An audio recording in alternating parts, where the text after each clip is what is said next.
the cemetery belonged to the Oddfellows. It was their property that the cemetery was put on. There was a map made. We have a copy of the map. It was all laid out in plots and everything, you know, for people. And there was a fence put around it, a wire fence. In the early days that the cemetery was pretty well cleaned up. I mean, as far as stumps and logs and stuff, as they had all taken off. Once that was done and the cemetery was operating, the burial sites, of course, had marble stones put on them.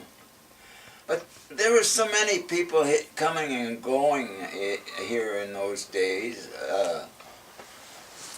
We're talking about from 1880 on, that they,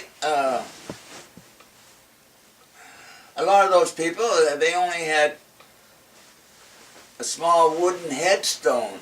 No, it wasn't a headstone, a small wooden marker put on the grave. Yep. All painted up and everything, you know, and probably they fixed the grave, cleaned it all up and leveled it all off and everything and that. And they would put a circle of stones around where the grave was. Well, you understand, those people were coal miners, and they came here and lived in a house maybe for 6 months or so, and maybe it was a baby that died, and they would bury it down there. They'd be here maybe 6 months or a year, and they'd pack up and leave, and that would be the end of any care that grave got, you see. And as years went by, of course, there's fir trees all around there, throwing cones down on the ground, and first thing you know, here comes some fir trees growing up. Those are the trees that you see there now, see? Huh. And, of course, the brush started growing. Oregon grape. Yep. You know what Oregon grape is? Yeah, yeah. Is that It right? grew up about that thick there, and it has berries on it, and green. It's green all year round. It almost, the leaves almost look like holly leaves. Yeah, that's right. And anyway, so that's the way it was. Well, the fellow, evidently, that was in charge of the graveyard in the Oddfellows. Of course, the lodge was probably pretty popular here in the early days and that and everything, and he took the master map, and of course it had all these little plots on it, see, and he knew everybody and everything.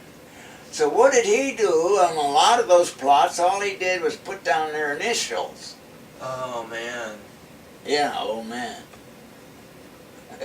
And when you're saying he put down the initials, that would have been on his map.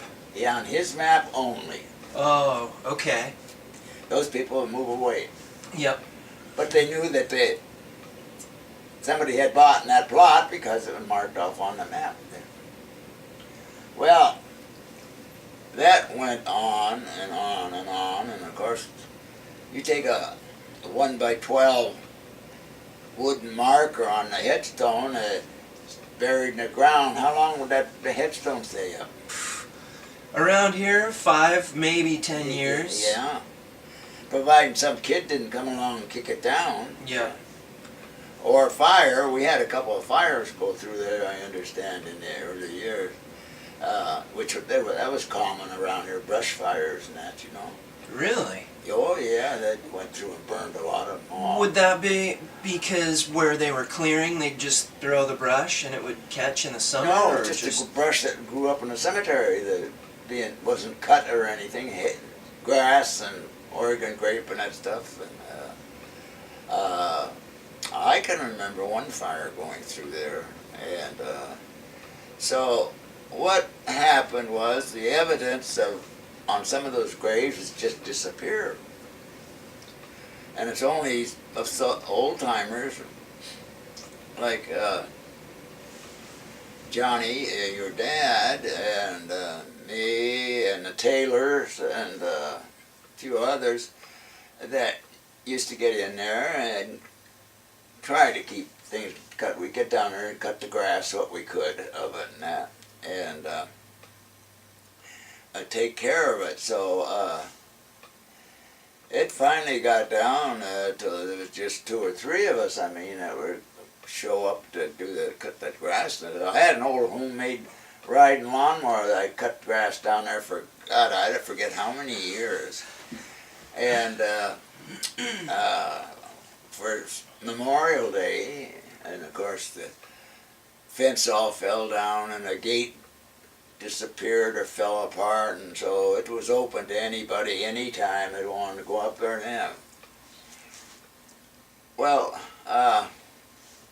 so that was all the care the cemetery got, was what a few of us would go down there before Memorial Day and clean it up and that. We had a woman, Jean Bacon, she was a go-devil on the Historical Society. She was a real busy gal all the time. Well, she learned that on Southeast 88th, the street that goes up the hill there, alongside the cemetery. Okay. I forget what the name of the developer is. They were going to develop it. Well, poor Jean just went into orbit because she realized all those houses that be down there next to the cemetery, the kids would get in there and just tear it all apart. So she went to the county council when they were getting their permit to put that development in. And I'll be darned if she didn't get this county council to make that developer put up that chain link fence around the cemetery. Okay. So we could lock the gate and everything. And when was this? Oh, I don't know. That's been 15 years ago or more somewhere. I really can't tell you how many, because, you know, the years fly by. Yeah. So that way we had a little bit of control over who went in there and when and that. And but over the years, those old stones, of course, they're sectional stones. The base is made one way, and then the headstone is fastened onto them. And what they do is, some of them, all they did was cement the headstone to the base. Well, that mortar that they use for fastening that headstone to the base, over the years, it just crumbles. Yep. And some of the stones just fell over of their own accord. Some of the stones had reinforcing rod in them, in the base and in the stone. And what happened, once those kids had learned that those stones were loose, they'd break off the reinforcing rod, see, and the stone fall down. Well, we had headstones laying all over in that grave yard there. I forget how many there were, the stones were laying over. So we got together, and George, my younger brother, had a portable gas generator. So I said, well, we'll go down to the rental outfit and we'll get an electric hammer. Roto hammer. Roto hammer. I said, what we'll do, I said, I'll cut some reinforcing rod about 6-7 inches long. We'll drill holes in the base and drill holes in the whatchamacallit and put those reinforcements in it. So Roy Fournier, was my second cousin, and George and I, and John, my 2 brothers and I forget who else it was. And so we got down there one Saturday and got busy with a roto hammer and drilled them holes down and put them in, and went down to McClendon's and asked them whether they had some cement for repairing cement, you know, the tube stuff. They said, yeah, they had some stuff that really worked. So what we did, we got in there with a wire brush and cleaned out the old cement and that stuff, and put this goop in there and reinforcing rod, and laid a batch of it on there and picked the stones up and put them back down on that. If you look around there real close, you can pick those stones out more or less because you can see that there's new cement around. And I forget how many stones that we drilled out and put that reinforcement on. Probably about 10 stones or something like that. Yeah, I mean that's a lot of work. Yeah. It's a lot of work Yeah, to do that. And so that's what we did. And geez, it made the cemetery look a lot nicer then with the stones all back in place. But like I say, we're getting old, you know, and the city of Newcastle was drafted in place and that, and so we went and talked to the city of Newcastle about them taking the cemetery over, see, as a make it into a city. Surprising enough, they were gung-ho for it. And so, of course, the city they go by it in a business-like manner. They start asking questions and getting it all down on paper, what was taking place.